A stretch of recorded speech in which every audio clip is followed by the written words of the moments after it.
ಹೊಷೇಯನು ಬರೆದ ಪ್ರವಾದನೆ ಪುಸ್ತಕ 12ನೇ ಅಧ್ಯಾಯ 6ನೇ ವಚನ. ನೀನು ನಿನ್ನ ದೇವರ ಸಹಾಯದಿಂದ ತಿರುಗಿಕೋ, ನೀತಿ ಪ್ರೀತಿಗಳನ್ನು ಅನುಸರಿಸಿ ನಿನ್ನ ದೇವರನ್ನು ಎಡೆಬಿಡದೆ ನಿರೀಕ್ಷಿಸಿಕೊಂಡಿರು. ಕರ್ತನಲ್ಲಿರುವ ಪ್ರೀತಿ ದೇವಜನರೇ, ದೇವರಾಗಿರುವ ಯೇಸು ಕರ್ತನು ಈ ದಿವಸವೂ ಸಹ ನಿಮ್ಮನ್ನು ಪ್ರೀತಿಸಿ ಆಶೀರ್ವದಿಸಿ ನಡೆಸಲಿಕ್ಕೆ ಅವರ ಆಸಕ್ತರಾಗಿದ್ದಾರೆ. ನೀವು ದೇವರಲ್ಲಿರುವಂಥ ಆಸಕ್ತಿಯನ್ನು ಕಳೆದುಕೊಳ್ಳಬೇಡ್ರಿ, ನಂಬಿಕೆಯನ್ನು ಬಿಟ್ಟು ಕೊಡಬೇಡ್ರಿ. ಕೆಲವೊಂದು ಸಮಯದಲ್ಲಿ ಲೋಕದಲ್ಲಿರುವಂಥ ಪಾಡುಗಳು, ಲೋಕದಲ್ಲಿರುವಂಥ ಮನುಷ್ಯರು ನಮಗೆ ಮಾಡುವಂಥ ಕೇಡುಗಳು ಮಾತ್ರವಲ್ಲದೆ ನಮ್ಮ ಜೀವಿತದಲ್ಲಿ ಕೆಲವೊಂದು ಪ್ರಯತ್ನಗಳನ್ನು ಪಟ್ಟೂ ಸಹ ಸೋತು ಹೋಗಲ್ಪಟ್ಟು ನನ್ನ ಜೀವಿತವೇ ಮುಗಿದು ಹೋಯಿತು ಅನ್ನುವಂಥ ಸ್ಥಿತಿಯಲ್ಲಿ ಇರುವಾಗಲೂ ಸಹ ಕರ್ತನನ್ನು ನೀವು ಆಲೋಚನೆ ಮಾಡಿ. ಅವರೆಂದಿಗೂ ಸಹ ಕೈ ಬಿಡದೇ ಇರುವಂಥ ದೇವರು. ಮುಖ್ಯವಾಗಿ ನೋಡುವುದಾದರೆ ಸೋತವರನ್ನು ತಿರುಗಿ ಕರ್ತನು ಸ್ವೀಕರಿಸಲ್ಪಟ್ಟು ಅವರನ್ನು ಪವಿತ್ರವಾದಂಥ ಜಯದಲ್ಲಿ ನಡೆಸಲಿಕ್ಕೆ ಶಕ್ತರಾಗಿದ್ದಾರೆ. ಅದಕ್ಕೆ ನೀವು ಮಾಡಬೇಕಾಗಿರೋದು ಇಷ್ಟೇ, ದೇವರ ಕಡೆಗೆ ತಿರುಗಿಕೊಳ್ಳುವಂಥದ್ದು. ದೇವರ ಕಡೆಗೆ ನಾವು ಎಷ್ಟು ಬಾರಿ ತಿರುಗಿಕೊಳ್ಳಲಿ, ತಿರುಗಿ ಬಿದ್ದು ಹೋದಂಥ ಸ್ವಭಾವದಲ್ಲಿ ಜೀವಿಸ್ತಾ ಇದ್ದಾನೆಂಬುದಾಗಿ ಹೇಳ್ತಿದ್ದೀರಾ?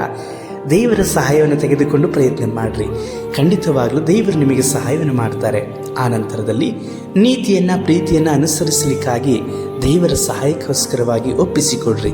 ಯೇಸು ಕರ್ತನ ರಕ್ತವು ನಮ್ಮನ್ನು ಪವಿತ್ರವಾದಂತಹ ಮಾರ್ಗದಲ್ಲಿಯೂ ನೀತಿಯುಳ್ಳಂತಹ ಮಾರ್ಗದಲ್ಲಿ ಮಾತ್ರವಲ್ಲದೆ ಕರ್ತನ ಪ್ರೀತಿಯನ್ನು ಅನುಸರಿಸಿ ಇತರರಿಗೂ ಸಹ ಅದನ್ನು ನಾವು ಮಾದರಿಯಾಗಿ ನಡೆದುಕೊಳ್ಳುವಂಥ ರೀತಿಯಲ್ಲಿ ಕರ್ತನು ನಿಮ್ಮನ್ನು ಸಹಾಯ ಮಾಡಿ ನಡೆಸ್ತಾರೆ.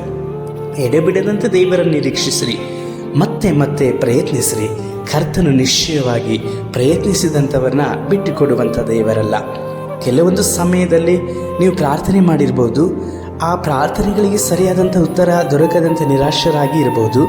ಆದರೆ ಖಂಡಿತವಾಗಿಯೂ ಸಹ ನೀವು ಎಡೆಬಿಡದಂತೆ ಪ್ರಾರ್ಥಿಸುವುದಾದರೆ ಆ ಪ್ರಾರ್ಥನೆಗೆ ದೇವರಾಗಿರುವಂಥ ಕರ್ತನು ನಿಮ್ಮ ಜೀವಿತದಲ್ಲಿ ಮಹತ್ತರವಾದಂಥ ಉತ್ತರಗಳನ್ನು ಕೊಡಲಿಕ್ಕೆ ಶಕ್ತರಾಗಿದ್ದಾರೆ.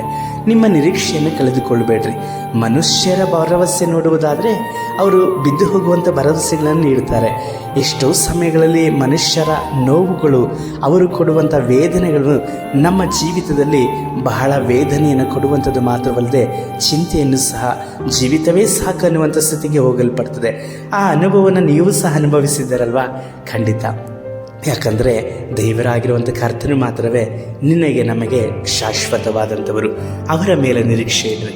ಖಂಡಿತವಾಗಿಯೂ ಕರ್ತನು ತನ್ನ ಮೇಲೆ ನಿರೀಕ್ಷೆ ಇಡುವಂಥ ಯಾವ ಮನುಷ್ಯನನ್ನು ಬಿಟ್ಟುಕೊಡೋದಿಲ್ಲ. ನಾವು ಪ್ರಾರ್ಥಿಸೋಣ. ಸರ್ವಶಕ್ತನಾದ ದೇವರೇ, ನಾವು ನಿಮ್ಮ ಕಡೆಗೆ ತಿರುಗಿಕೊಳ್ಳುತ್ತೇವೆ. ಪ್ರೀತಿಯನ್ನು ನೀತಿಯನ್ನು ಅನುಸರಿಸಿ ನಿಮ್ಮನ್ನೇ ನಿರೀಕ್ಷಿಸಿಕೊಳ್ಳುತ್ತೇವೆ. ನಮ್ಮ ಜೀವಿತದಲ್ಲಿ ನಿನ್ನ ಸಂಕಲ್ಪಗಳು ನೆರವೇರಿಸಿರಿ. ನಮ್ಮ ರಕ್ಷಕನಾದ ಯೇಸು ಕರ್ತನ ನಾಮದಲ್ಲಿ ತಂದೆಯೇ, ಆಮೇನ್.